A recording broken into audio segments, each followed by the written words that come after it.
What's up? I'm AJ and welcome to Gen Z Garage. Last week, we were talking about how to create a plan to renovate your car. But first, before we start with this week's video, I'd like to tell you what this is from our last video's trivia. The artifact from last week's trivia is a throttle shaft for the secondaries on a Holley 4-barrel aftermarket carburetor. It has a bracket which holds 2 butterfly throttle plates and controls the opening and closing of the secondaries. Once again, Turbo Slug wins the trivia. Thank you everyone for playing, and don't forget to participate in the next trivia later in this video. Today is the big day. Today we're going to be dropping the fuel tank, replacing the fuel pump, and the pickup. As you can see, I have a large array of parts with me here that I will be using to fix the car. Although the Fiero uses a lot of common shared components with other General Motors cars, there are still quite a few components that are specific to the Pontiac Fiero. The Fiero store by Leader Industries is a great resource for reproduction parts. They have a wide variety of parts, including both mechanical, body, and hard-to-find interior pieces. One of their reproduction parts is a replacement sending unit. These are no longer available by General Motors or by any other part manufacturers. However, the Fiero store has reproduced them in a high-quality stainless steel. The kit comes complete with everything you need to replace your fuel pickup. While we know the existing fuel pump is working, we will be replacing it with a high-quality Delphi fuel pump while we have the sending unit out of the tank. It also comes with some spare parts, which are duplicates of some of the parts that come from the pickup. We will be using a combination of parts from both, such as the grommet from the pump and the new sock filter and gasket from the pickup. Included with our Fiero store purchase, we bought a replacement 3-pronged wiring connector set so that we can replace the damaged connector in the engine compartment. We also purchased a replacement fuel fill connector set to replace the original elbow pieces. It comes with the large and the small connector. From Harbor Freight Tools, we purchased a set of high-strength hose clamps and rubber isolating clamp brackets for the fuel and evaporative lines.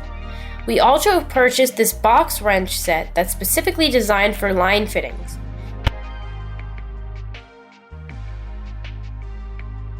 Finally, we also purchased a large fuel hose that we will use to drain the fuel tank before we drop it. Let's get started.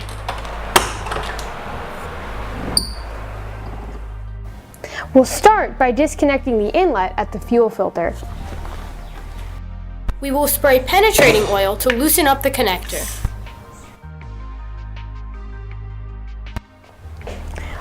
We'll place a rag to catch any fuel that leaks, if it will stay.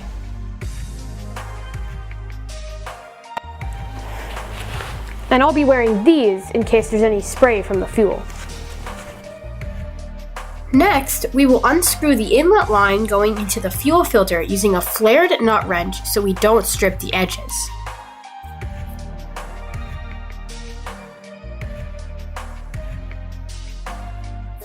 Eventually, it will be loose enough that you can unscrew the rest with your bare hands.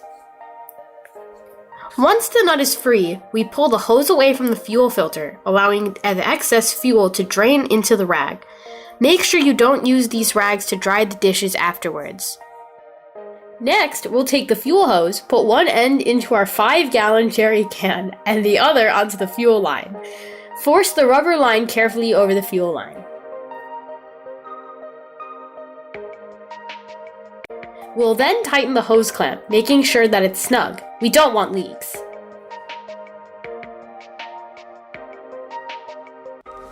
We will be removing this panel, which is held in place by 2 T15 screws to gain access to the ALDL connector.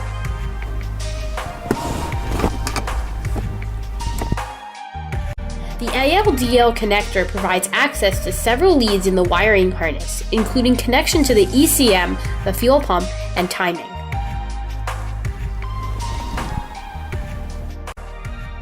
According to the factory service manual from the Motor Book Store, applying 12-volt power to terminal G on the connector will engage the fuel pump. We will run a gator clip from the battery to this terminal to drain the fuel tank. But before you do any of this, make sure your workspace is well ventilated and that you have an appropriate fire extinguisher handy. As you watch the fuel drain from the tank, it helps to have one person in the car controlling the fuel pump and another watching the fuel tank. It can be dangerous if you get fuel on your hands and then attempt to disconnect power to the pump, which could lead to a spark and fire. We'll start by jacking the rear of the car using a hydraulic jack on the rearmost portion of the car's subframe. In order to get enough clearance and room for me to fit under the car, I'll be using Harbor Freight car ramps. Each ramp supports over 2,600 pounds. Since my car is only 2,500 pounds total, these are more than perfect. I'll also use jacks under the car to take additional load off the ramps. As you can see, both rear tires are supported not only by the wheel ramps, but also by the jack stands. With some pressure removed, I will leave the jack in place for added safety. I've also chalked the front tires with wheel chocks to prevent the car from rolling forward. The fuel tank is held in place by two metal straps with a support bracket in the middle that helps stiffen the frame. This bracket is attached using 4-bolt machine bolts, which you can see circled in green. The two straps are tightened using a single T-bolt with a nut which is located on the driver's side of the car, as shown in the yellow circles. Before I can remove the T-bolts, I'll need to lubricate the threads first. I know this penetrating oil won't break the nut loose, but it will aid in the removal of the nuts once I've started unscrewing them. I'll do both sides and let it soak for a few minutes. After a few minutes, I begin wrenching away. The T-bolts are long, so expect to be under here for some time if you are using a manual socket wrench. You may need to spray additional lubricant on the threads as you work. When you are done removing the T-bolt nuts, you can then carefully bend the straps back towards the passenger side. Do not remove the center support bolts at this time.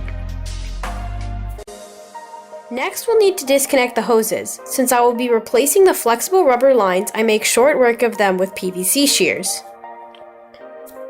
Then, I'll unscrew and remove the hose clamps which hold the fuel filler and the overflow tube. Depending on how full your fuel tank is, if you're unable to empty it like I have, you should place a smaller jack under the center support to prevent the tank from falling down. You can now remove the 4 bolts and put them to the side. It's worth mentioning, I like using those magnetic parts dishes from Harbor Freight Tools to make sure I don't lose them. Take your time. Remember, this isn't a race. Genshin Impact will always be there when you're done. When the 4 bolts are removed, you can release the tension on the small jack and allow the tank to fall. Since mine is empty, it has very little weight, so I had to wiggle it free. Next, slide the tank to the back and carefully slide it out from under the car so as not to scratch or damage the tank. Now that you have the tank out of the car, you'll want to carefully remove the fuel pickup. The pickup is kept in place with a circular slide ring that presses the pickup into the tank against a neoprene O-ring. It's easiest to use a weighted hammer with a large blunt flathead screwdriver. Work your way around the tank, hitting each one of the 3 prongs in a continued sequence. Eventually, you can pull the ring free. With the pickup no longer secured, you can remove it by grabbing the 3 hoses at the top and carefully wiggling it back and forth until it works itself free. Then, slowly lift the pickup up and out of the tank. Note, if you will be reusing the pickup, make sure that you do not damage the float. You will want to pivot the pickup as you remove it, so the float doesn't hang on the lip. You can bend the sock, but not the pickup. When removed, place it off to the side. Even if you have already decided to replace this pickup, they are no longer being produced, so you can likely recoup some of your costs by selling it on eBay. We have migrated to the outside. I'm touching grass. And I am now going to use the fuel. I'm using the fuel that I took out of the fuel tank to power the pressure washer to clean the fuel tank. It's all coming full circle. As I pressure wash the tank, I make sure I clean the entire thing by flipping and rotating it. We want to get all of the grease and dirt off the tank, as I will be painting it over the next several days. We're going to place it upside down in the garage for it to dry before we paint it. Thanks for watching. I'm going to leave this to dry overnight and I'm going to make this into a two-part video. In the next video, I'm going to be priming and painting this, replacing the pickup and fuel pump, and I'm going to be putting this back into the car. But before you go, I'd like you to tell me what this is in the comments below, and I'll tell you the answer in the next video. Thank you for watching, and I'll see you in the next one.